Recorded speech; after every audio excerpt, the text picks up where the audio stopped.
So first, it kicks off with a super creepy scene of a girl just running for her life in a forest. Total mystery. Then bam, it cuts to this woman, Susan, and she's sitting there slicing pictures of houses out of a magazine like she's totally obsessed. Her husband, George, comes in and is like, hey, time to go. He wants to get his daughter, Emmy, to come along, but she's not into it at all. She asked if she can just stay, but George is like, nope, we're leaving in 30 minutes, be ready.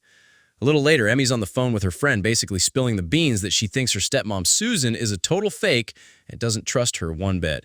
Anyway, the three of them, George, Susan, and Emmy, all get in the car and stop at this random restaurant. And get this, Emmy sees this dude sitting in the corner, and for just a second, his face gets all twisted and horrifying, like a demon or something. She completely freaks out, but of course nobody believes her. They're just like, you're imagining things. So back in the car, Emmy is begging her dad to just go home, but he says they have to go see this house first.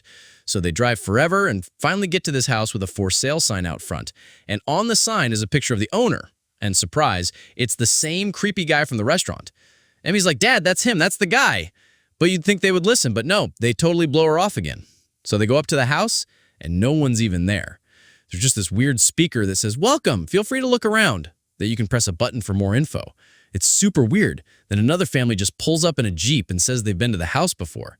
After that, George's family leaves and starts driving through this forest, and suddenly this girl runs right out in front of their car. They slam on the brakes, and she's just lying there on the ground, totally injured. They all rush out, and her mouth is bleeding, and she's making these messed up gurgling noises. Then, she does this super creepy thing where she reaches out and touches Emmy's face.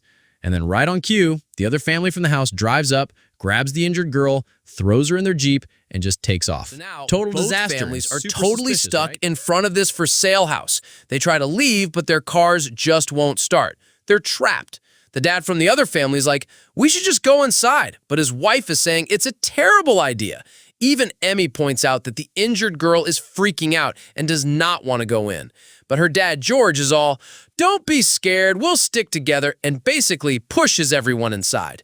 The second they're in, it's super dark and creepy, and that injured girl looks up and sees a man in an upstairs window. And get this, he's holding a little kid and has his hand covering the kid's face. But Susan, the stepmom, just brushes it off and says the girl probably has a fever and is seeing things. The next morning, that same stupid welcome voice comes over the speaker and wakes everyone up. They look around and the injured girl is just gone, vanished. They look out the window and see some random guy with a dog, so the dad from the other family goes outside to check it out, and then he disappears, just gone.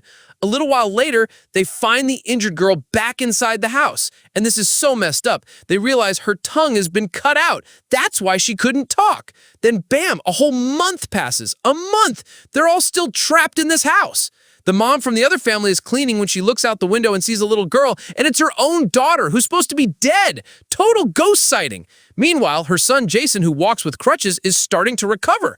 Turns out his dad gave him a pistol for protection before he disappeared. So he and Emmy go outside together. Emmy peeks in a window and sees a tiny little boy inside. She runs back in, screaming to her dad that she saw a kid, and her parents are looking at all this old stuff they found in the house, including a picture. Emmy sees it and is like, that's him! That's the boy! So everyone races upstairs to find him, but there's no one there. At the exact same time, the other mom is downstairs and opens a box filled with puzzle pieces. She's about to start putting it together when she hears a little voice behind her say, Mommy. She turns around and there's her dead daughter, the ghost she saw outside, actually standing hugs right her there in ghost the daughter. room. The little girl is like, I can't stay, and whispers some secret stuff in her mom's ear. And the whole time, that mute, injured girl is just lying on the sofa watching everything. It's so creepy. Later on, Susan gets all up in the other mom's face and is like, you know something? Spill it. But the lady plays dumb and runs outside. And guess who's there? Her ghost daughter, whispering more secrets. Then Susan has this awful nightmare where her own husband, George, is super violent. She wakes up completely terrified of him, telling him to stay away. Meanwhile, downstairs, Emmy is trying to put that weird puzzle together. The other dad comes down and starts freaking out, screaming at the mute girl. He's totally losing it, and George has to be like, dude, chill out, it's gonna be okay. But it's not okay. The next thing you know, they're in the woods, and the other dad is pointing a gun at George. He's yelling that they're trying to escape one by one, but George is like, no way, man! The next morning is just insane. Emmy is washing her face, and she looks in the mirror and sees her real mom standing behind her, but her throat is cut.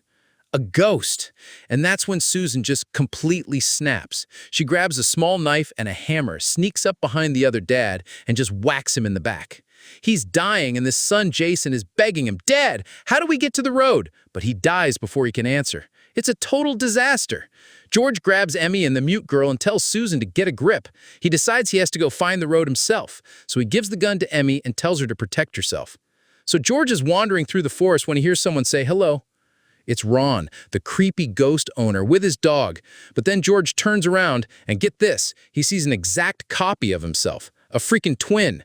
Emmy and the mute girl are hiding behind a tree, but George, or maybe the evil twin, who knows, finds them. He grabs the mute girl by her hair and just kills her with the hammer.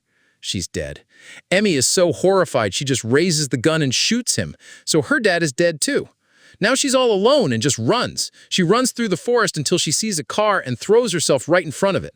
The car stops, and the people inside put her in the back seat to help her. She reaches into her pocket and finds some of those puzzle pieces. And then the car stops right in front of the same cursed house. She looks out the window, and there they are, the ghost boy and his ghost dad, Ron. The little boy smiles and says, "She's back, Daddy." Then the man opens the door, pulls Emmy out, and cuts her tongue out with a pair of scissors.